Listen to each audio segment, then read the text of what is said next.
Hello, everyone. Greetings. I'm Peter Langerman, the chair of the JCF Investment Committee, and welcome. Thank you for attending. I'm told we have somewhere north of 130 participants, so thank you all for joining in with us this evening. This is our second virtual investor meeting. Time flies, and I hope that by the time we have our next one, at least some of you will be able to see in person. Although I will say, I think this format actually is it's been enabling us to include some folks who perhaps couldn't attend in person. So thanks for joining us. I hope that you'll find the next give or take hour and a quarter interesting and informative. We're going to try to pack a lot of things in. So let me start with a bit of a preview of our program and our evening here. After my remarks, we are fortunate to have a panel discussion led by our president, Steve Levy. We have two distinguished guests. Steve will introduce them with a little more detail, but just highlights Pat Russo is a very high-profile person in the corporate world. She's been on and continues to serve on several boards, public company boards, and is the chair of Hewlett-Packard Enterprises, a large public company. Our second speaker, participant, Oscar Munoz, again, very well known, the executive chair of United Airlines, a very prominent person, again, in corporate America, really, throughout the world. The focus of that discussion will be ESG. I think most of you are familiar with that, but that stands for environmental, social, and governance issues. It's a very hot topic these days, and we're fortunate to hear from Pat and Oscar how their companies are adapting to the demands of an ESG-focused world.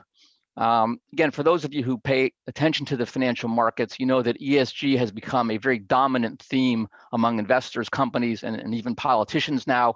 You can't listen to a company call or investor presentation without a significant focus on ESG, and it's influencing corporate and investor behavior and even shaping the discussion more broadly of the role of business in society.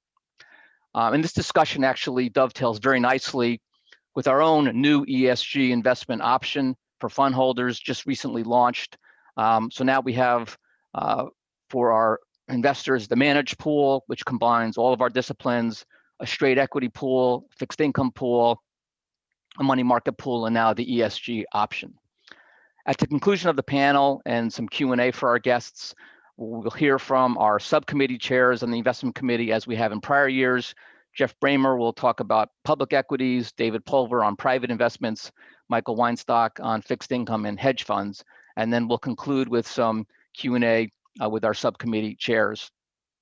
I'd also like to recognize our consultants, Prime Buchholz, who are here with us tonight, specifically Sean Higman, and of course, Howard Rabner, who makes all the investment machinery work. So just a few intro comments and observations on my part.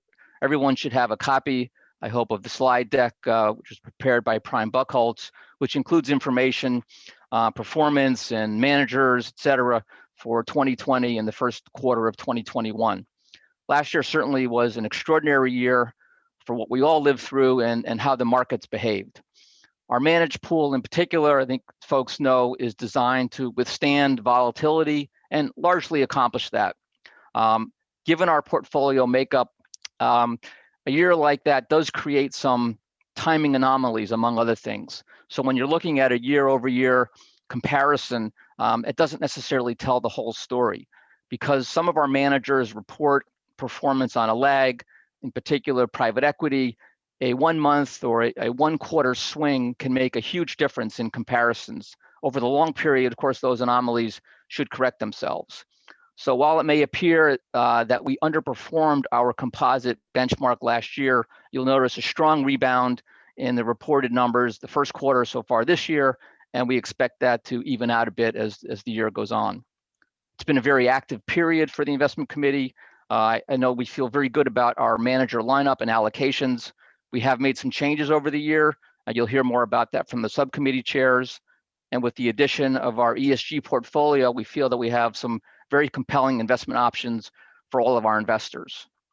So with that, let me hand it off to Steve and an introduction of our guests. Thank you.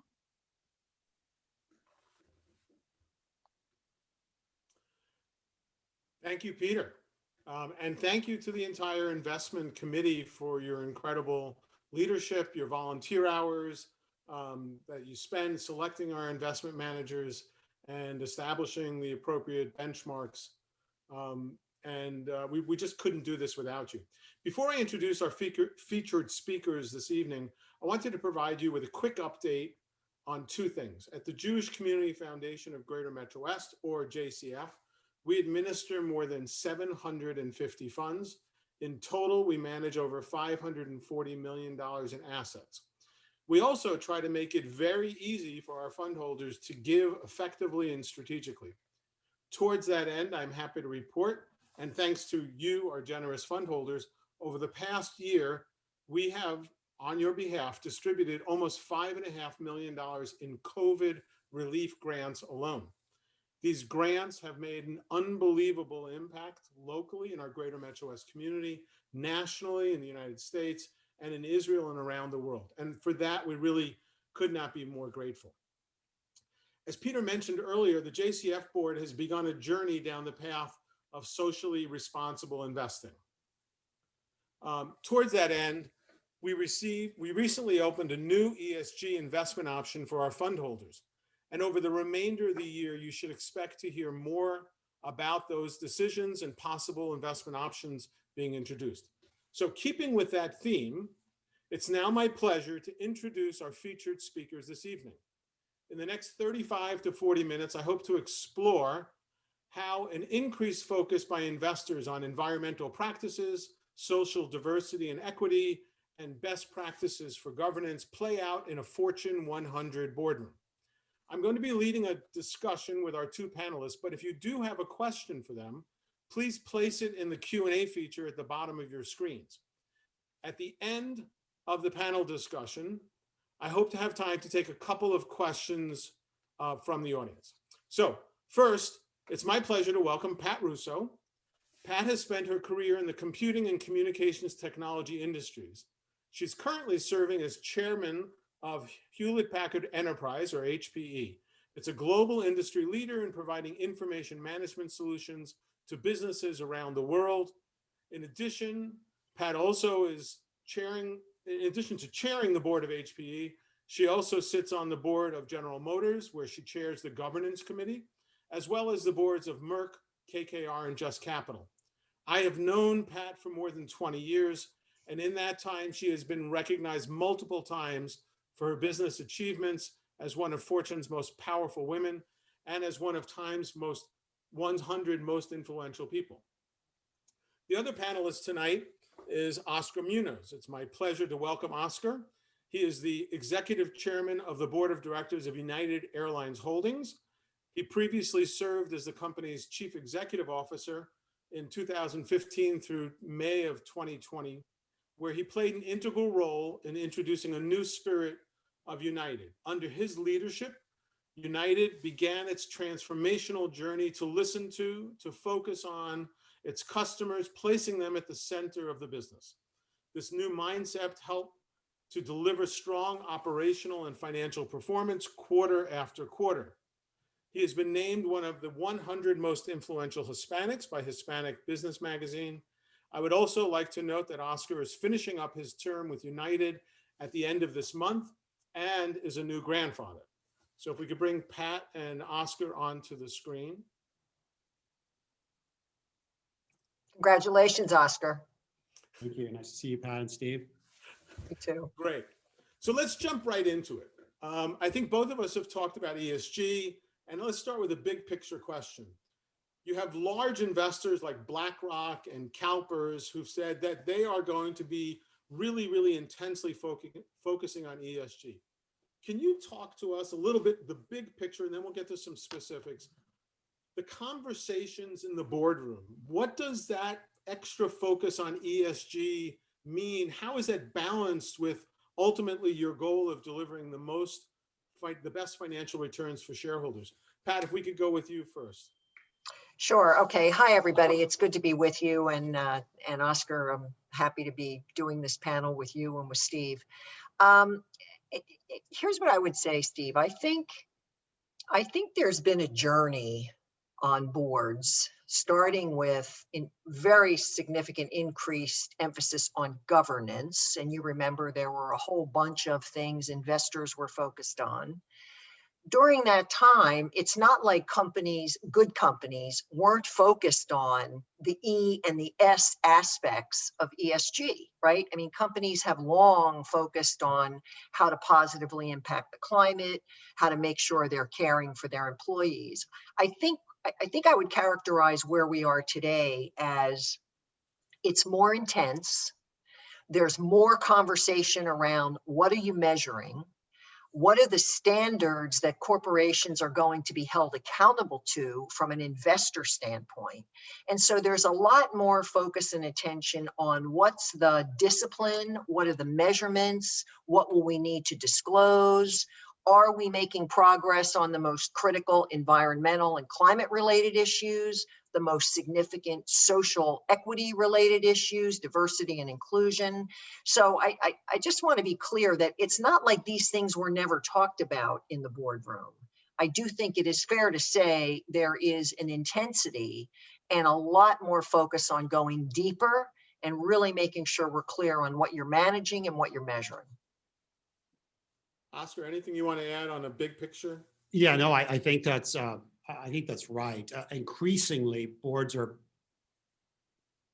increasingly understanding that this is an important issue and are initially suggesting it to management and increasingly demanding that of management.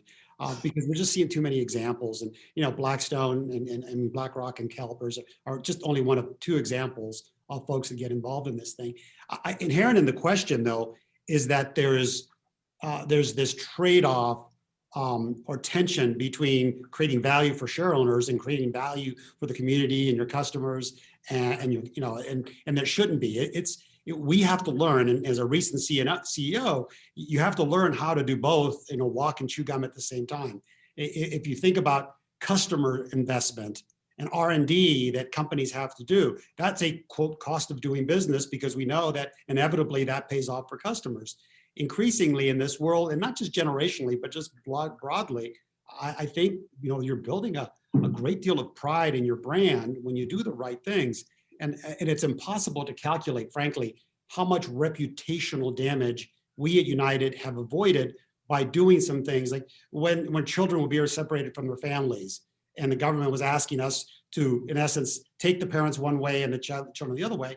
We just refused to do that. And you get an onslaught of horrible sort of remarks at you. But at the end of the day, the concept of United, right, uniting people and us, our brand, it's like separating children from their family. And so those are the stands. So I would only add to what Pat wonderfully said, is that don't underestimate the difficulty of all of this for leaders inside a corporation. It's easy to say, hey, go do this, go do that, we should do more of this. And there's all sorts of watchdogs and for E and ES and for G.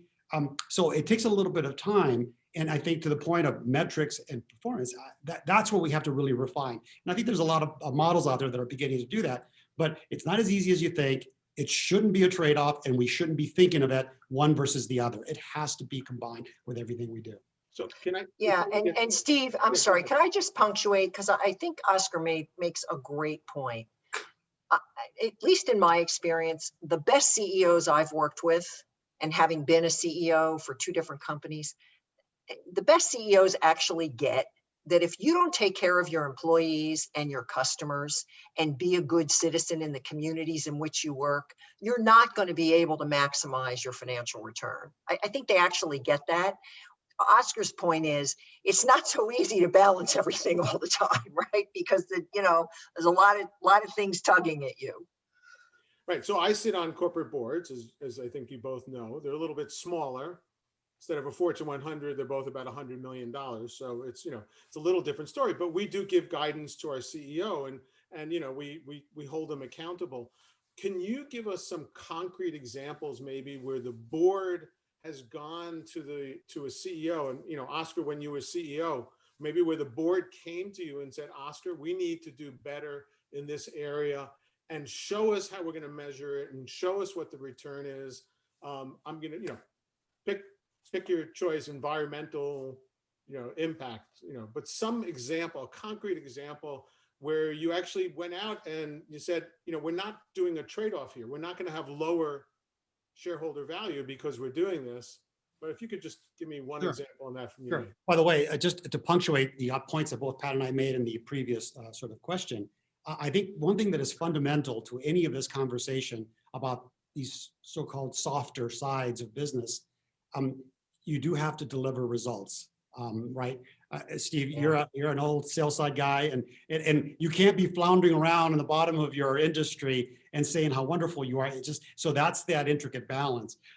You asked for an example with regards to, so I'm very happy to say that as CEO, I didn't get pushed much on this because it was an inherent part of me. But I would say even then, the concept of diversity and inclusion has been a growing level of tension. And we all have the same processes. We all talk about the pipeline. We all talk, but I have a phrase that I use: proof, not promise.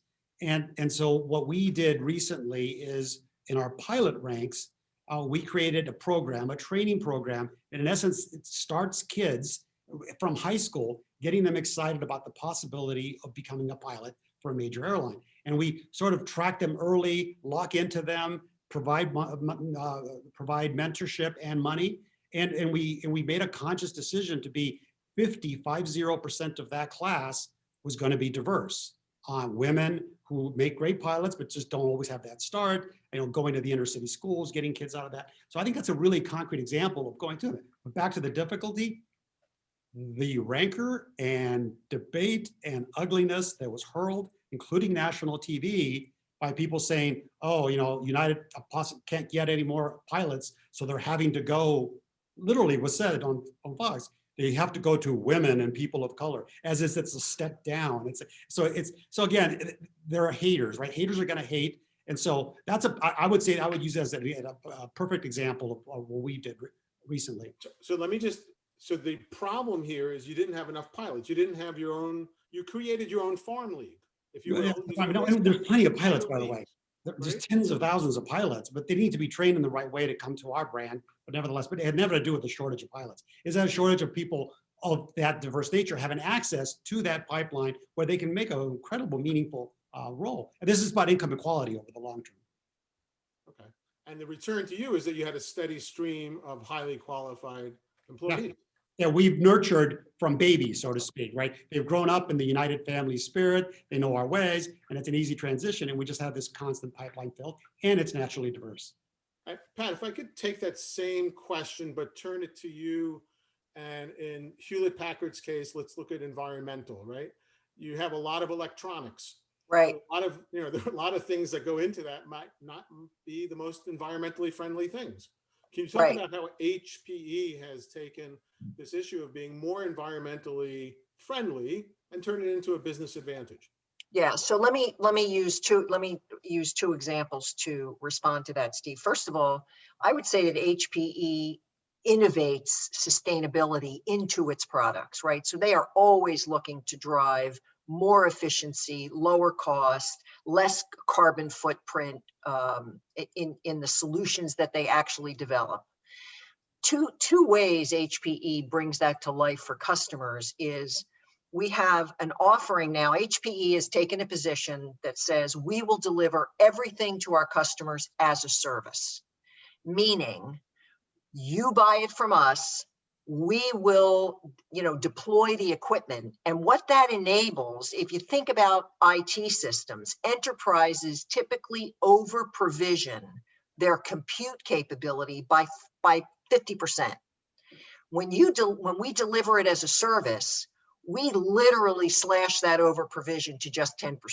So we're using less stuff to start with. That's a set of service offerings across our entire portfolio.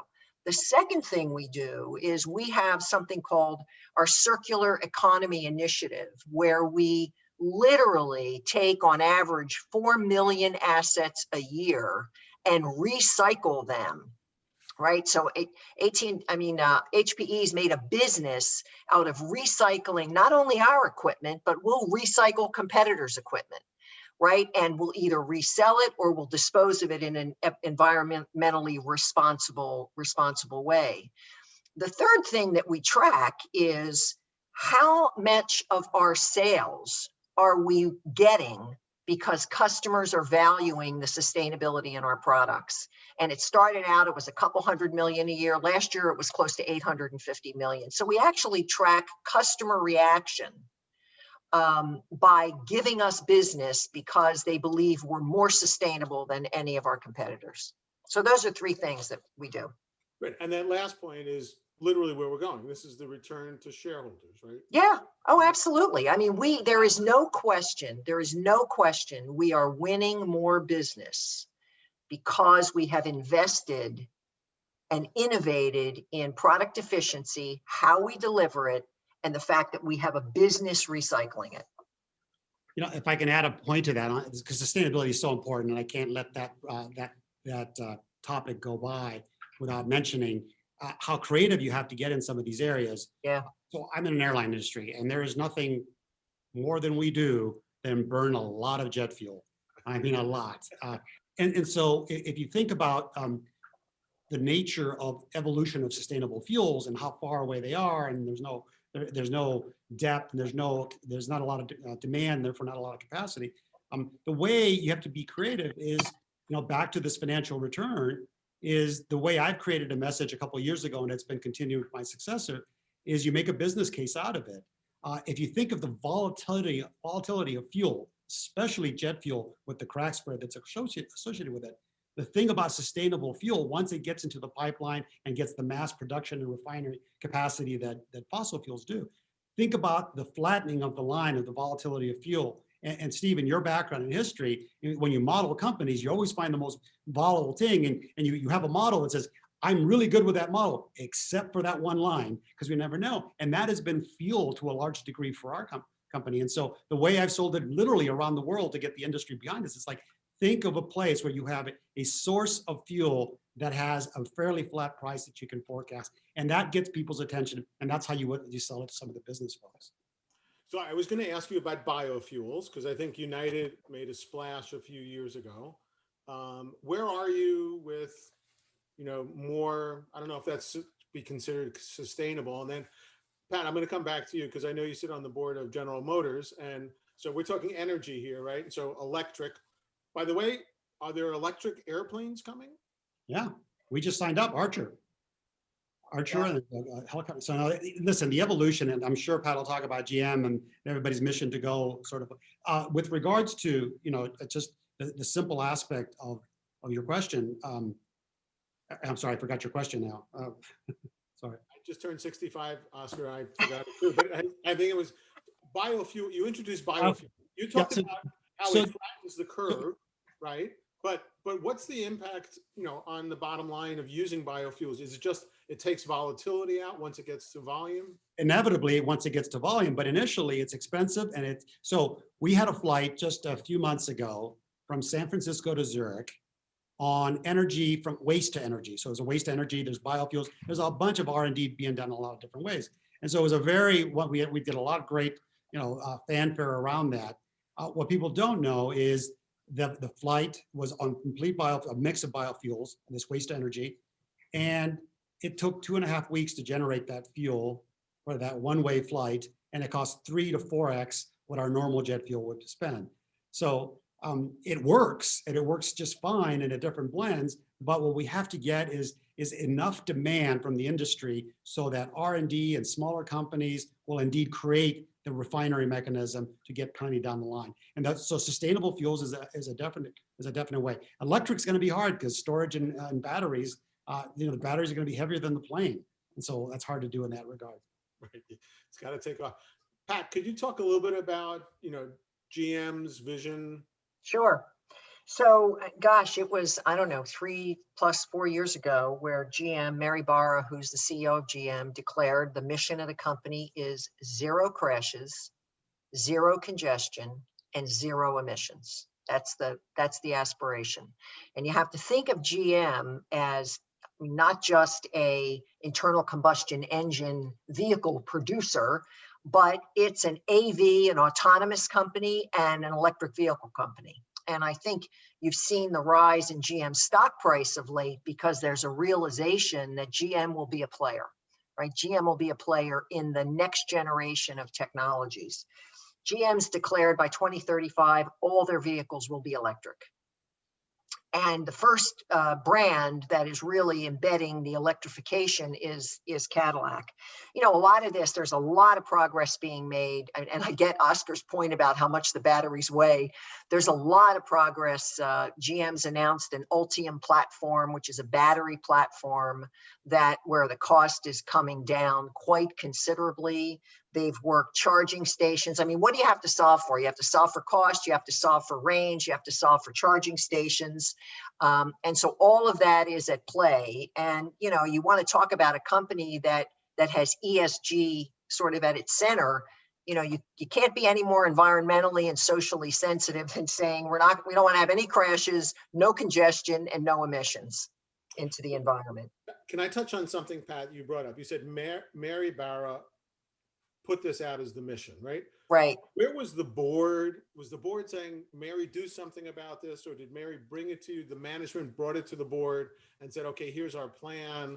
Was this just over time we developed this together? Well, I would yeah, I would give Mary credit for this because, you know, look, what do boards do? I mean, boards focus on how do we become more environmentally sensitive? Are we investing in the next generation of technologies, electric? Are we doing something in autonomous? Of course, boards and management interact on where is the puck moving and what are we doing? How are we allocating our capital, right? Capital allocation is one of the most significant roles that a board can play with a company. And so when you're making this kind of shift, you're really reallocating a lot of capital. So I would say, you know, the board is right there by Mary's side. We're all aligned around the strategy and the investment priorities because we believe it's not only the way to compete and win in the next sort of generation of vehicles, but it's also environmentally smart and has a very positive impact on society. Great. So I want to follow up with Pat, but I just want to remind everyone listening in, if you have a question, you can put it in the Q&A part down here and we might be able to get to it. I know that somebody actually mentioned they used to be the CEO of a company that was a supplier to HP, and he remembers you actually taking the pure gallium back so they could put it, he Right. was recycling, which talks about how you work with, your suppliers. And, Oscar, I'm sure, General Electric, I don't know if it's GE or Rolls-Royce, whoever does the engines for those planes, you got to be working with them. But can I go back to the, I don't know why I'm fixated on this baseball analogy of creating the minor leagues of your pilots. But, where was the board in sort of saying, how are we going to measure this, Oscar? How are we going to, how make sure that we get this return to shareholders? What role did the board play in that? I think, I'm not sure the board oversees some of these and approves and provides ideas. And I think what's wonderful about a diverse board, both of race and thought process, is that you get ideas from different places. The board didn't really drive that. They do want to see progress, and it's a difficult issue, these metrics and measurements, because we all want them and we all want to be recognized. But some of these things are much more sensitive, and I think you also have to weigh the balance between moving ahead, for instance, on diversity, without sort of violating the meritocracy that you created in your organization, that the right people get the right jobs with the right skill sets. And it's not just people of color and women that are affected. It's also, the majority population who is walking around saying, hey, what about us? And I've spent 25 years in this company and I've done everything. Why can't I get that role? And inherent in all that. So what we've done as a board, to your question, is open up the conversation to what I term as dialogue. We have to be open in the boardroom and with our leaders, where this conversation is easy to, I feel comfortable in talking about uncomfortable things. And again, I'll be a little crass on this call, but there are people who think, why can't I say the word Black or African American or Hispanic or Latino? But there's confusion, and people that are affected sometimes get a little angry and will say, you're not allowed to say that. And so then people just shut up and not say anything. There's a classic case that happened during the Black Lives Matter movement. This is a football thing, Steve. I don't know if you understand football, but not a baseball. Drew Brees from the New Orleans Saints, a very notable quarterback, very good, terrific individual. Everyone loves him. Well, he said something about, remember the all lives versus Black lives concept? Well, he said, well, sure, all lives matter. And the pain he took for roughly 24 hours for saying that. And then what he did, and this is a good example of what we all need to do in this concept of dialogue, he went back to his teammates, his Black teammates, and said, I'm sorry, this is what I meant to say. What did I say wrong? And over the course of that time period, he learned from them directly how painful it was for someone like him to say something. And so he went back 24 hours later, went public and said, listen, I just realized through dialogue that indeed, this is very hurtful in a way that I never meant to do that.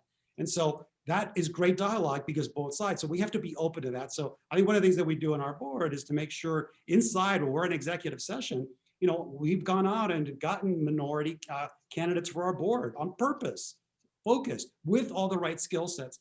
And we've allowed some of the board members to ask that question. Hey, shouldn't we be getting the most qualified person? And of course we should, but they also have to have that balance. So that's one thing that we've done, Steve. Great. So I just want to ask one more question of both of you. We've talked about 3 letters, E, S, and G. We've talked about, we want to go where the puck is, right? So, General Motors is planning out to 2035 to be zero, I've already forgotten, zero emissions, zero crashes, zero congestion, zero emissions. Thank you. Thank you. We're zero in 2050. So okay, so we all have some long-term things. Is there anything else besides environmental, social, and governance? Like, is there another letter in the alphabet that you can think of that, again, from a board perspective, is starting to rise up in the conversations? Pat, I'm happy to lead if you want. Go ahead, Oscar, and then I'll share my view.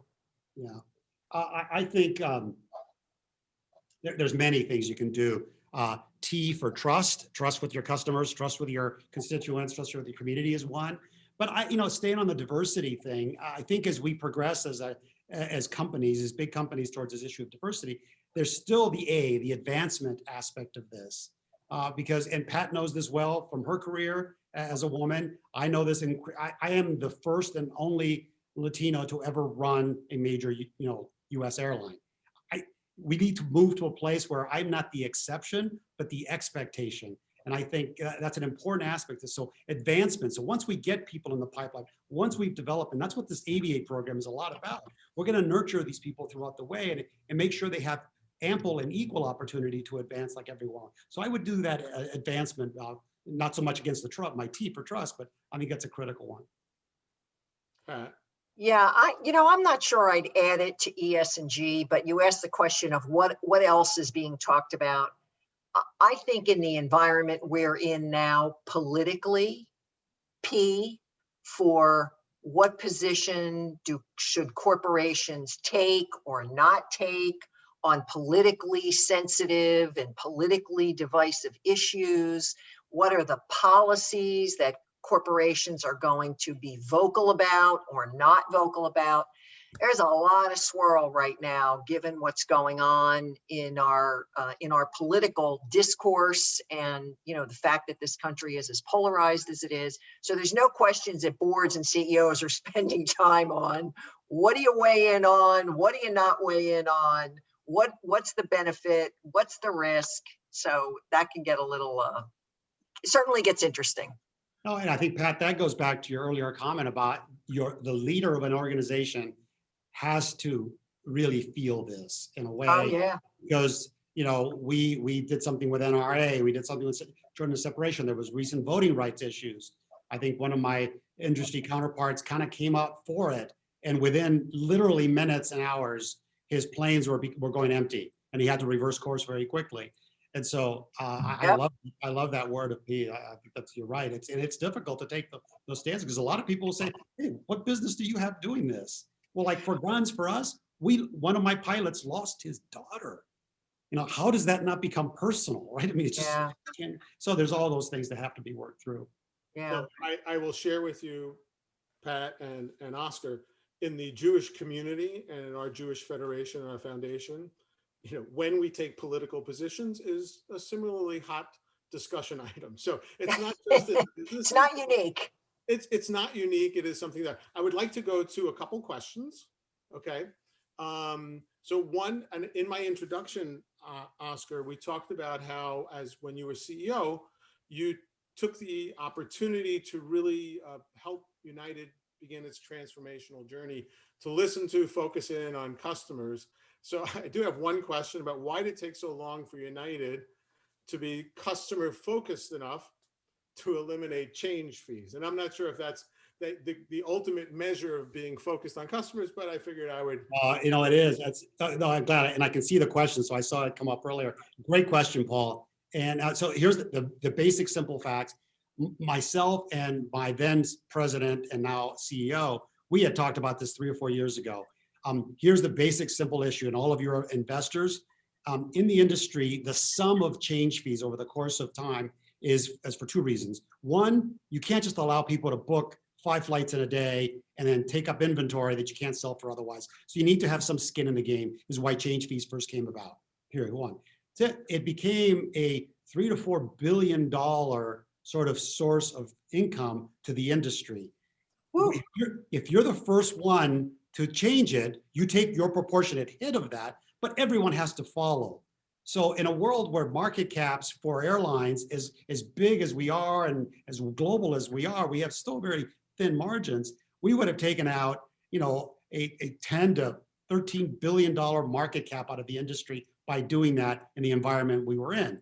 So we entered the pandemic where, frankly, nobody's making any money. In fact, we're burning cash. And that's when the customer centricity, if you think the DNA that you establish for things like ESG, take years to build. That spirit, that centricity on community, customers, and people. And so when you have time to make these decisions and it's a good environment, I remember Scott saying one day, it's like, hey, we're going to do that at some point in time. The time will surface and we'll know when to do it.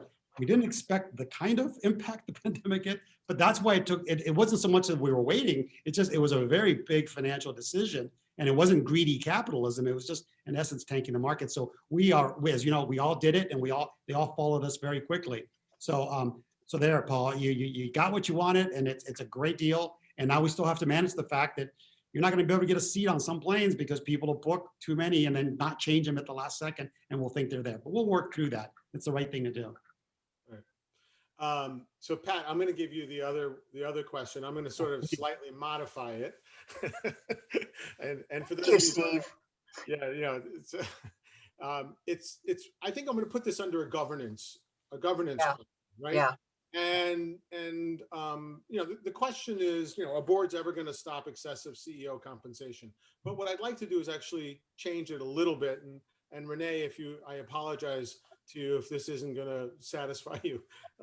But how do boards manage the CEO's compensation so that it is not excessive, that it is not, and some of this I know enough, because I sit on the boards, and I know that some of it is just how you measure it and how it's reported, because it might be equity that, just shows up at one point and all of a sudden it's a big number.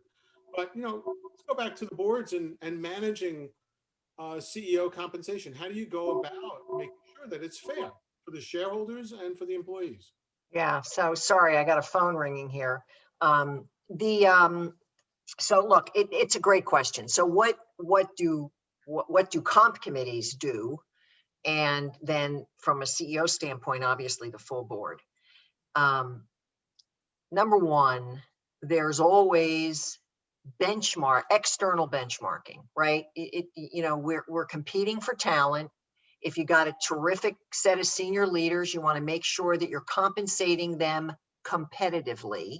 Now, you may disagree with the competitive benchmark, but it is what it is, right?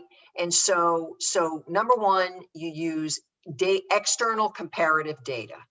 Number two, you structure the plan so that it is very heavily weighted to stock price appreciation, right? So performance metrics, stock price appreciation. So you have a target. If the stock underperforms, then the CEO or the senior folks earn less. If the stock, really performs, then they earn more. Investors earn more. The CEO earns more. So, there's a set of things that comp committees do. No comp committee goes into their job saying, gosh, I want to put together an egregious package for this CEO. They're trying to use the best data, the best insights, the best intelligence, and structure performance-based plans where if you perform, you earn. If you don't perform, you don't earn. And that's the way I'd answer that. And I would add. I'm sorry. And I will say some of the things that get the attention in the media are some outrageous packages. And we all look at them and say, what are they doing? Right? It's kind of crazy. $100 million. The CEOs I work with don't make that kind of money. So I think we have to be careful to sort of segment away company by company, what are the compares, and not necessarily be driven by some of the egregious things we see the press write about. I think you're right, Pat. I was going to add that very piece because that's exactly what everybody reads about, sort of the outlier of sorts. But the process inside a boardroom and inside a comp committee has evolved. And I think, Steve, you and I and Pat and a lot of you, when we were young watching our CEOs and our various companies make all that money, there was no holds barred. There was not a lot of control. The control process that's in place today with the watchdogs and the right is amazing. So the word excessive is a relative term, and I suspect I'm not going to argue that point. But the controls inside, I think Pat said it well. Nobody goes in there and say, "Ooh, gosh, how can we get this person that's doing nothing for us so much money?" It is all benchmarked in such ways that the control. If you go outside those benchmarks, you get a lot of attention real quickly. Yeah, and every year ISS makes a recommendation based on their analysis as to whether to support say on pay. And that's gotten to be a relatively high hurdle at times. That's great. I really want to thank both of you and thank the, I guess it was not Renee who asked the question, but it was David Golish. So I'm Sorry for that. But I want to thank you for those questions. Oscar, thank you for taking time to stop in the Denver airport to talk to us tonight. and Pat, thank you for really sharing your thoughts. And this is a really important subject, as I mentioned. Our foundation is moving along a path to be giving our fund holders some more options on being socially responsible in their investing. I think it's going through a lot of different things. I sat through an investment committee meeting yesterday where we actually got a report from our partner, Prime Buckholz, where they started the measurement of our current investments. So we have a pure ESG pool, but we started looking at all of the other investments and looked at their ESG ratings. And I think starting to measure it is the first step. Understanding where you are is the first step. Obviously, this is a foundation that prides itself with helping out the most needy in our community and around the world, and helping our fund holders appreciate their funds so that they have more wherewithal to make grants for those needs. You have helped us quite a bit. You've given us some perspectives of what the real life is like in the corporate boardroom. I can't say thank you enough. I hope to see both of you soon in person. And I really just can't say thank you enough. And with that, we're going to say thank you to Oscar and Pat. Thank you. Thank you. I'm going to now introduce our subcommittee chairs, and they're going to be giving us some updates from each of their 3 subcommittees and the investment performances. At the end of their presentations, the subcommittee chairs will be available for a live Q&A. So if you have questions for them, again, use that Q&A feature at the bottom of your screens. So now on to our subcommittee chairs. We are going to hear from Jeff Bramer, who is the Equity Subcommittee Chair, David Pulver, who is the Private Equity Subcommittee Chair, and Michael Weinstock, the Hedge Funds and Fixed Income Subcommittee Chair.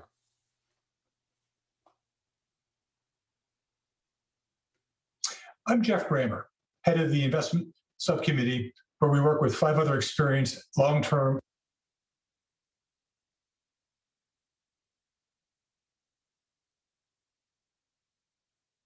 I'm Jeff Bramer, head of the Investment Subcommittee, where we work with 5 other experienced long-term equity investors on behalf of the assets you've entrusted with the JCF. This year, I thought I would talk about the way we've structured our equity pool, which also mirrors the equity portion of the managed pool. The Equity Subcommittee looks at the broad global equity universe. We believe in long-term strategic allocations. Those targets are 60% to US equities and 40% to non-US. That non-US portion split 32-8 between developed and emerging markets. We review the target versus actual allocations each quarter and have a formal asset allocation discussion with the full committee and our external consultant once a year. We implement this predominantly by using specialist managers. And by that, I mean active investors who pick stocks within defined areas, such as large cap growth or international small cap. We spend a lot of time evaluating these managers at the onset, as well as monitoring them on an ongoing basis, making adjustments as we feel appropriate. As we've seen over the last 18 months, the equity market moved quickly, and we expect the active managers to adjust within their areas for the benefit of our investments. So what have we done recently, and how has that worked out? Well, last year, I spoke about the then recent changes and planned ones among our manager lineup. So I thought this year I would compare how the equity pool looks currently to what it was 2 years earlier. The table that should be appearing next to me shows that level of detail and gives some sense of how we structure the pool within that broader 60-40 split I mentioned earlier. Among US equities, we have specialist managers for large cap growth, large cap value, and small cap. However, we also recognize that finding regular outperformance in US large caps is quite difficult. So we balance that with an allocation to an S&P 500 index fund, an allocation that we've increased over the last 2 years. There were 2 recent changes where we lost confidence in the ability of those managers to perform well. And yes, they had underperformed in their trailing periods for a while. We conducted replacement searches and found a good fit on the large cap value side, but weren't quite happy with what we were seeing as opportunities in the large cap growth side. So in the interim, we've replaced that with an index fund as we continue to evaluate where we might go with those assets. As for non-US, you'll see a similar approach. Here, we recently added an index fund. We also added a second growth manager to complement the existing one and replaced one of our emerging market managers when it underwent significant changes among its investment personnel. So that covers our structure and what we've done recently. What does that all mean for recent performance? Looking at the trailing one-year results, the equity pool has outperformed its benchmark after a prior period of underperformance. Both of those instances were partly from our allocation emphasis on value investments, small cap, and emerging markets relative to our benchmark, and partly from changes in the manager lineup, some of which I talked about a moment ago. Looking deeper, that good 1 year came from a broad array of sources across US and non-US investments. Most of our current individual managers outperform their respective benchmarks, and those that lagged have positive long-term contributions to your returns. So while we're pleased with these results, naturally, our oversight and evaluation goes on. Because as my grandparents would say, Kenohora. So thank you very much. Good evening. I am David Pulver, Chair of the Private Capital Subcommittee of the Metro West Jewish Community Foundation. I'm responsible for leading the subcommittee, which invests in private equity. We invest in private equity buyout funds and in private real estate funds. Our target allocation is 21% of the portfolio, broken down into 14% for buyouts and 7% for real estate. As of March 31 of this year, we had 13.8% invested in buyouts versus our 14% target, and 7.9% in real estate versus our 7% target. Combined, we had a 21.7% invested versus a target of 21%. It's been a long journey to reach these allocations, and this is the first time since we have been investing in these asset classes that we have exceeded our target allocation. Our goal is to have a diversified portfolio of the highest quality managers. When we started this program, accessing the top managers was difficult. And when we finally accessed the top managers, obtaining our desired investment size took time. And because the managers raise funds every 3 to 4 years, it took time to overcome many of these initial obstacles. Diversification includes the following: diversity of investment styles or sectors. In buyouts, this includes traditional buyouts, growth equity buyouts, secondary buyouts, and distressed buyouts. In real estate, this includes the residential, office, industrial, hospitality, and retail sectors. Also, this includes diversity in vintage year. In other words, this means that we try to invest throughout the business cycle. Also, diversity in geography, including various parts of the United States, as well as various international countries, and diversity of size of funds. We are also mindful of taking advantage of major trends. For example, in the last few years, we have increased our investment in growth equity buyouts to take advantage of the significant growth in technology.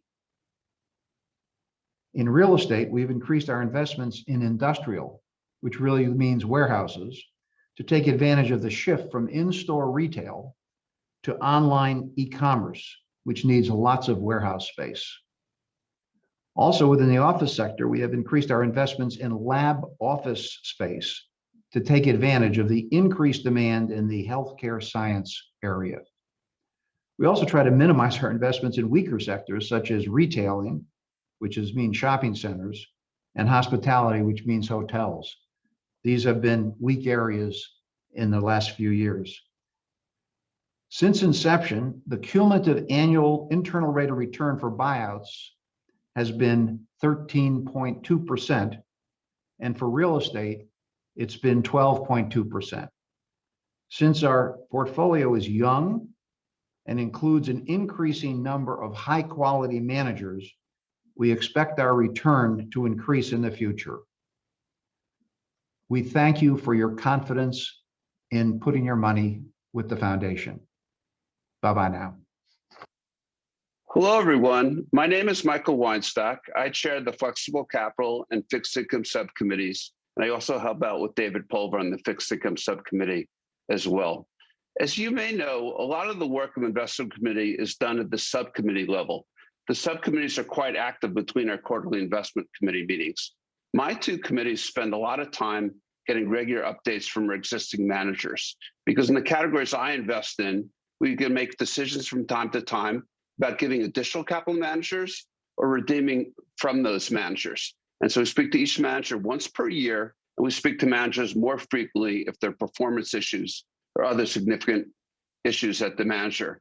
While we think of the foundation as a patient investor, we will make the difficult decision to replace the manager when circumstances dictate doing so. When we do replace a manager, we speak to our consultants about potential replacements and interview replacement managers and ultimately choose replacement managers. The foundation has access to some of the best managers in the world, and the foundation pays institutional fees to our managers, which are generally much lower than what a retail investor would pay for the same manager if he or she could get access to the same managers that the foundation invests with. Many of our managers don't take money from retail investors at all.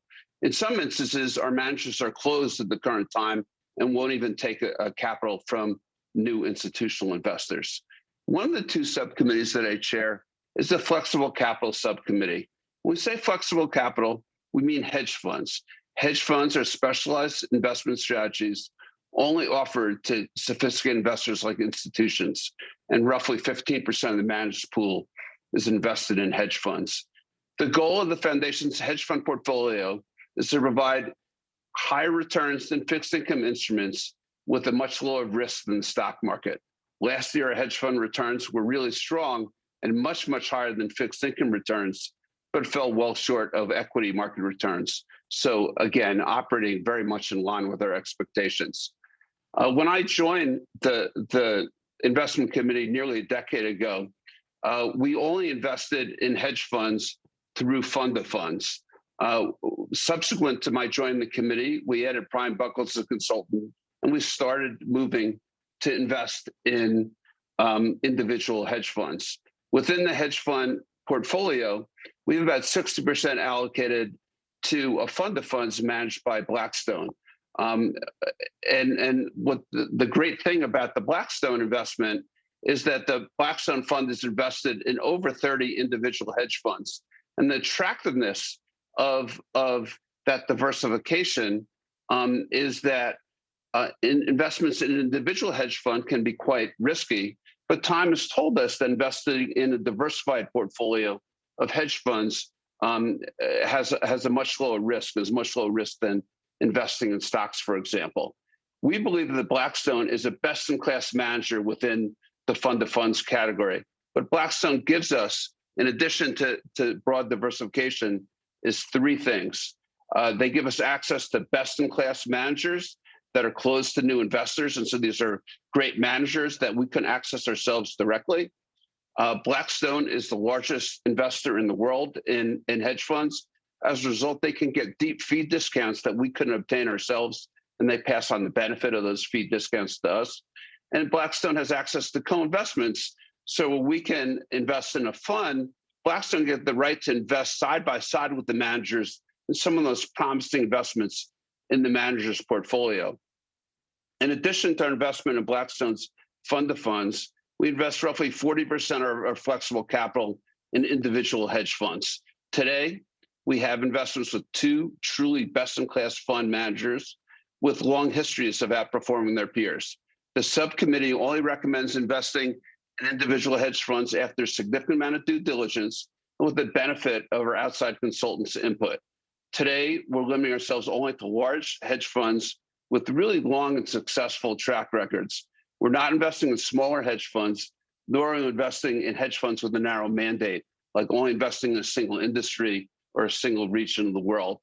We expect to continue to pursue a hybrid strategy in hedge funds where a portion of the portfolio is invested with best-in-class individual managers and a portion is invested in best-in-class fund-of-funds manager. Today, we're invested in two best-in-class hedge funds.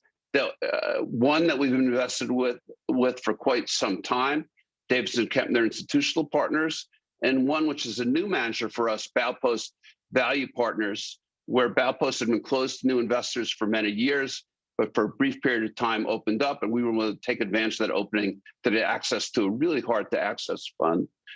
Davidson Kempner is a multi-strategy manager with a strong expertise in risky credit. Baupost is led by one of the world's most famous value investors, Seth Klarman, and that fund invests in equities and other special situations, which would include distressed debt. As I mentioned before, the other subcommittee that I chair is the fixed income subcommittee, which takes the lead in selecting all managers for the fixed pool, but also has responsibility for selecting managers for the fixed income segment within the managed pool. And so about 10% of the managed pool is invested in fixed income securities. The fixed pool, by definition, is intended to be somewhat boring. The number one mandate for the fixed pool is to preserve capital. Within the fixed pool, we only take a limited amount of interest rate risk and a limited amount of credit risk. And over the history of the fixed pool, the worst calendar year of performance was in 2008, where the fund lost a fraction of 1% of capital. And obviously 2008 was the worst year ever for investing in my lifetime. I would note that with low risk comes limited returns. With today's low interest rates, investors in the fixed pool should expect returns to be in the low single digits. Over 80% of the fixed pool is invested in a separately managed account, managed by a high quality investment manager, fiduciary trust, which is part of Franklin Templeton. And that managed account is invested in high quality bonds pursuant to guidelines that we designed to meet our own specific objectives. You'll note that while interest rates have been trending upwards since post-pandemic lows, interest rates are still really, really low. And so the portfolio that fiduciary manages for us has a yield of only about 1%. And as I said before, it's a very low risk from a credit point of view, no bonds rated lower than single A. And the average maturity of the portfolio is 4 years. And I would note that 4 years is a relatively short maturity, and short maturity means low interest rate risk. And so we would expect not to take substantial principal losses if interest rates were to rise. The fixed pool also has a modest allocation to the Blackstone fund of funds, and that allocation is intended to add return by taking a modest amount of additional risk, but still live up to the primary number one objective, which is preserving capital for the fixed pool. In the managed pool, only about 10% of the managed pool is invested in fixed income securities. That's down about 5% from last year. And the vast majority of that allocation is in a similar fiduciary trust managed portfolio with very low interest rate risk and low credit risk. And we do have a small amount of Israeli bonds as well. Thank you very much for your time.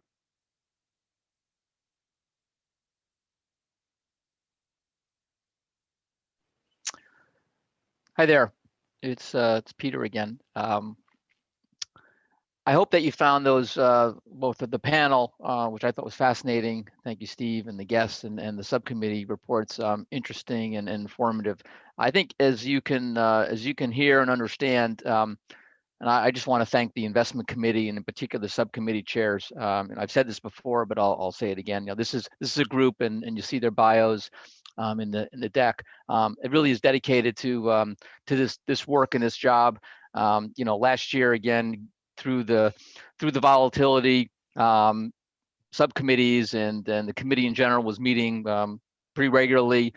We were able to, as Michael alluded to, actually access at least one manager, Baupost, that opened up for a very brief time.